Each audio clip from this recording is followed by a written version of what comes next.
안녕하세요. 오늘은 평범한 싱가포르 사람들이 과연 부동산으로 돈을 어떻게 벌고 있는지, 실제로 돈을 벌고 있는지에 대해서 한번 알아보겠습니다. 깜뽕글람 샵하우스가 지금 매물이 나온 게 있는데요. 12 밀리언이 넘는 금액에 나와 있답니다. 깜뽕글람은 싱가포르의 아랍스트리트, 관광지로 유명한 아랍스트리트 근처에 있고요. 그래서 제가 이 현재 판매 희망가를 보고 원래 처음에 이 오너가 얼마에 이 샵하우스를 매입을 했나 한번 조사를 해봤더니 2006년도에 매입 가격이 1.2 밀리언이더라고요. 2006년도 환율을 계산해보면 한 600원 정도 할 당시였거든요. 그러니까 곱하기 해보면 한 7억 정도 주고 사셔서 지금 한 15년 지난 후에 판매 희망가가 거의 100억 가까이 지금 오른 거죠. 그래서 9배 가까운 수익률을 보이고 있습니다. 싱가포르 상업용 부동산 특징은 처음에 취득할 때 처음에 살 때 취득세가 3%밖에 안 되고요. 정확하게 3% 마이너스 5,400불이고요. 그리고 나중에 팔 때 양도소득세가 없다는 점입니다. 싱가포르에서 상업용 부동산은 다시 말씀드리지만 양도소득세가 없어서 매입 후 가격이 오르면 바로 매도가 가능합니다. 다음 달이나 두 달 뒤에도 매도가 가능하다는 점. 그러면 콘도로 한번 돈을 벌고 있는지 한번 살펴보겠습니다. 콘도 자, 이 콘도가 어딘지 아시겠습니까? 시그랍이라는 동쪽에 있는 콘도인데요. 2017년에 매입해서 2021년도에 매도했네요. 보유기간 4년, 시세 차익을 보니까 28만 불. 그리고 다른 유닛은 좀 더 크죠? 1485스퀘어인데 많이 이득을 남겼네요. 시세 차익이 62만 9천 불이에요. 거의 6억 가까이 이익을 남겼는데요. 이 콘도는 바닷가에 있는 시사이드 레지던스라는 콘도입니다. 최근 4월 달에 완공을 해서 제 고객분도 이제 이 콘도를 구매하신 분이 계셔서 4월 달에 열쇠를 대신 받아들이고 인테리어를 하고 있었는데요. 이분들은 그런 와중에 이 콘도를 이미 파셨네요. 다른 집을 보겠습니다. 마틴 플레이스. 보유기간 4년, 시세 차익 28만 불 남겼네요. 다른 유닛은 마찬가지로 보유기간 3년 10개월 정도 되고요. 시세 차익이 79만 불, 7억 이상을 남겼네요. 또 다른 마틴 플레이스의 유닛은 보유기간 3년 7개월, 시세 차익은 64만 3천 불, 6억 가까운 차익을 남겼습니다. 이 콘도는 마틴 모던이죠. 저번 달에 막 이제 완공이 돼서 이제 막 열쇠들을 받고 있는 상황입니다. 여기서 저희가 하나 짚고 넘어갈 부분은 싱가포르 부동산 시장에는 3, 4년에 한 번씩 부동산을 사고 파는 사람들이 있다는 점입니다. 지금 방금 소개해드린 마틴 모던하고 시사이드 레지던스 이 사신 분들은요, 이 콘도를 자기가 들어가서 살려고 이 콘도를 산 게 아니에요. 열쇠를 완공했다고 열쇠를 받고 있는데 팔았지 않습니까? 그러니까 인테리어나 이런 걸 할 생각이 아예 없었던 거예요. 사서 보유하고 있다가 가격이 오르면 적당하다 싶을 때 완공이 되기 직전에 이 콘도를 파는 겁니다. 이게 하나의 택틱이에요. 그래서 3, 4년에 한 번씩 계속 집을 사고 파는 겁니다. 10년 동안이면 집을 세 채를 사고 팔 수가 있겠죠. 다음으로는 스컷 로드에 있는 콘도입니다. 그러면 이거는 프리홀드예요. 로컬 분들이 특히 좋아하시죠, 프리홀드는. 그런데 보시면 보유기간이 14년이라는 장기간 보유를 했는데도 불구하고 손해액이 거의 90만 불 가깝게 손해를 봤어요. 다음으로는 톰슨 로드에 있는 콘도 한번 보겠습니다.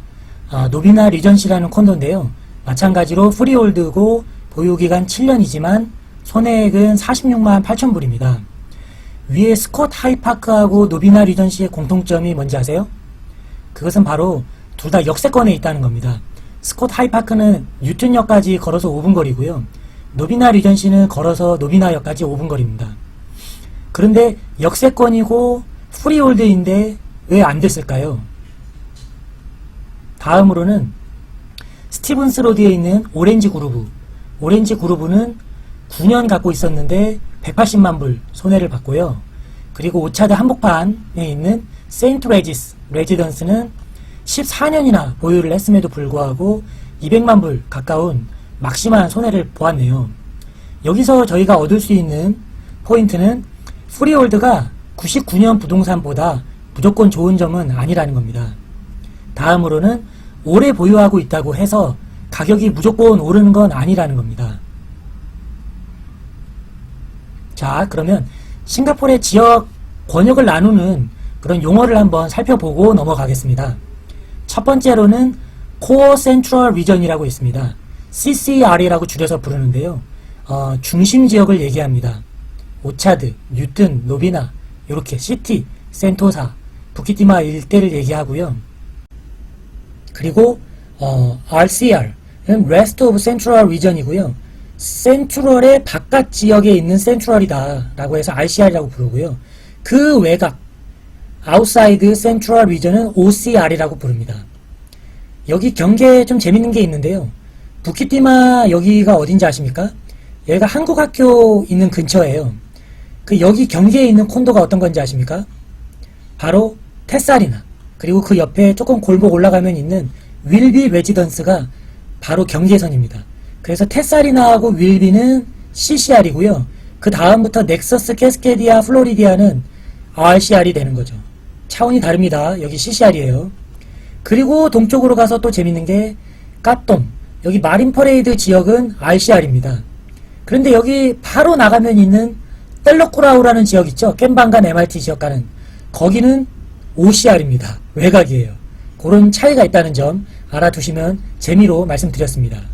넘버가 왜 그 RCR이냐 CCR이냐 OCR이냐가 왜 중요한지는 바로 이 도표를 보시면 알 수가 있습니다. 자, 여기 맨 아래에 있는 것들은 CCR의 도시개발부에서 나온 가격 지수입니다. CCR 잘 보십시오. 2010년대 초반 가격하고 지금 가격하고 어떻습니까? 거진 비슷한 게 아니라 가격이 떨어졌죠.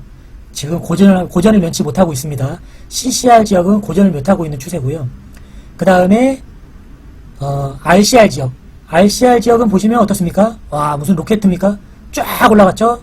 2020년 코비드가 시작돼서 2020년 3월에 아주 힘들었는데 그 아픔을 딛고 쫙 올라가고 있습니다. 어디까지 올라갈지 기대가 되고 있죠.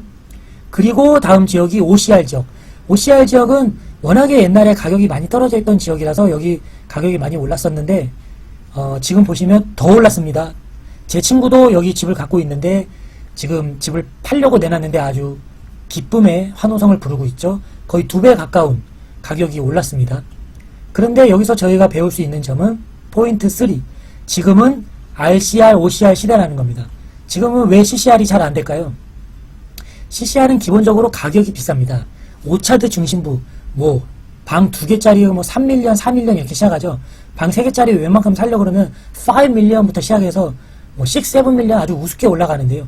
여기를 원래 투자를 많이 하셨던 형님들이 이제 중국에서 오신 그런 투자자들이 많이 빠짐으로 해서 지금 여기 투자자가 없는 거예요. 실수요자도 많이 없고 투자자도 많이 빠지는 와중에 굉장히 고전을 면치 못하고 있습니다. 렌트도 잘 안 나가는 상태고요. 그러면 CCR의 중심부에 있는 콘도들은 다 망했을까요? 그렇지 않습니다. 자, 여기 보시면 러니힐로드에 있는 콘도 소머셋에서 가깝죠? 뉴 퓨처라라는 콘도이고요. 완공이 2017년에 했습니다. 3년밖에 보유를 안 했는데 시세 차익이 두 집이 모두 160만 불, 180만 불, 150만 불 이상 이득을 남기고 팔았습니다. 그리고 최근에 거래가 됐죠? 그레인지 로드에 있는 이 그레인지 레지던스라는 콘도 보시면 프리홀드고 시세 차익은 32만 불입니다. 꽤 오랜 기간 8년이라는 시간 동안 보유를 했고요. 이거를 보여드리는 이유는 포인트 4 CCR이어도 똘똘한 집들은 오른다라는 점입니다. 자, 그래서 싱가포르 부동산 가격 지수를 보면요, 굉장히 올라갔다 내려갔다 올라갔다 내려갔다를 반복을 하고 있습니다. 어떻게 보면 투자하기 굉장히 좋은 시장이라고도 볼 수 있고요. 그래서 저희 부동산 업계에서는 좀 재밌는 말로 싱가포르에서는 사스에 사서 리만 브라더스에 팔았던 사람도 돈을 벌었다, 이렇게 얘기를 합니다. 싱가포르에서 사스는 홍콩하고 마찬가지로 한국하고는 차원이 다르게 굉장히 심했었거든요. 팬데믹이었는데 그때 부동산을 산 사람도 돈을 많이 벌었다라는 겁니다. 그리고 오늘 주로 소개해드렸던 그 콘도들, 수익이 많이 났던 콘도들이 주로 2017년, 18년 요때 사신 분들이 가격이 이렇게 오름으로써 수익을 많이 보시게 된 거죠. 그래서 종합적으로 말씀을 드리면 똘똘한 집, 똘똘한 집이란 역세권, 상권 접근성, 좋은 콘도, 그리고 학교 근처, 그리고 뭐 꾸준한 월세 수익이 있거나 좋은 개발사, 그래서 부대 시설이 좋은 그런 콘도들을 저희가 보통 똘똘한 집이라고 얘기하는데요. 그런 집을 잘 사셔서 언제 사야 되냐, 라이트 타이밍에 사서 언제 팔아야 되느냐, 좋은 시기에 파셔야 된다는 겁니다. 좋은 시기가 언제인지는 아무도 몰라요.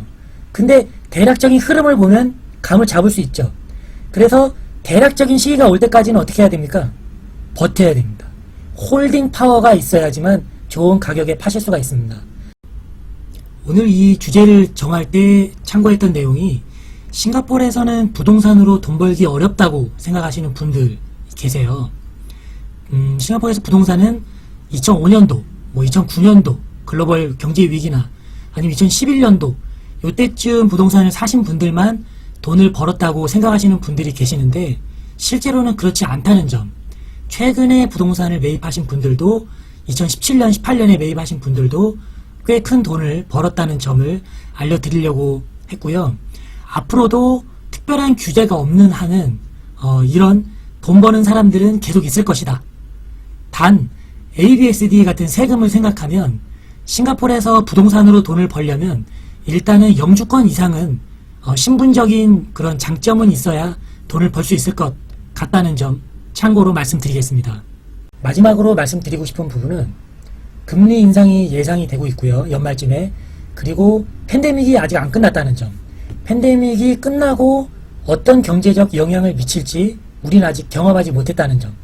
그런 부분들이 내가 다니고 있는 회사와 또는 내가 하고 있는 사업에 어떤 영향을 줄지 아직은 저희가 다 알 수가 없는 상황이기 때문에 투자를 하실 때 조금 더 신중한 그리고 안전한 투자를 하시기를 당부드리겠습니다. 시청해 주셔서 감사합니다.